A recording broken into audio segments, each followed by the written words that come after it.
मैं नारायणपुर घूम रहा हूँ तो नारायणपुर में पता चला कि एक वेट लिफ्टिंग करती है लड़की, खुशबू नाग नाम है। बस्तर की जब बात होती है और बस्तर में नारायणपुर जैसे इलाके में कोई लड़की वेट लिफ्टिंग कर रही है, इंटरनेशनल मैच खेलने पहुंच रही है, तो ऐसे लड़की से बात करना जरूरी है। खुशबू नाग नारायणपुर की लड़की है और नारायणपुर की लड़की जो है इंटरनेशनल जो है वेट लिफ्टिंग कर रही है। ये लकड़ी में जो कलाकृतियाँ हुई, ये कौन की है? ये मेरे पापा है और एक भैया है बढ़ाई। ऐसा ये सब पापा ही काम करते हैं? हाँ।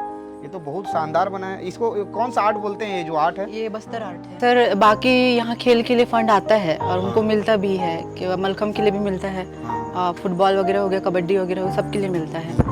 पर जब मैं जाती हूँ तो लोग लेटर को आगे ही नहीं बढ़ाते हैं। अभी क्या क्या चुनौतियों का सामना करना पड़ रहा है खुशबू? मान के चलो, देखो कहानी हर कोई दिखाता है, लेकिन कहानी के पीछे जो मेन हकीकत होती है वो सामने नहीं आ पाती है। और इस अबूझ मार में यदि किसी को मेहनत करना है तो यहाँ मेहनत करने वाले लोग पीछे हटते नहीं, ये पूरा मेहनत करने के लिए तैयार हैं, लेकिन इनके पास संसाधन की कमी है। तो अभी क्या प्लान है खुशबू आगे? सर अभी आगे का प्लान तो मेरा यही है कि स्पोर्ट्स में ही आगे बढ़ूँ और जैसे साथ में कुछ छोटा मोटा भी नौकरी मिल जाए तो दोनों को साथ लेके चलना चाहती हूँ, क्योंकि मेरे घर का आर्थिक स्थिति अच्छा नहीं है। यहाँ देखो सर, टैलेंट बहुत है लेकिन सुविधा के कारण बच्चे आगे नहीं बढ़ पाते।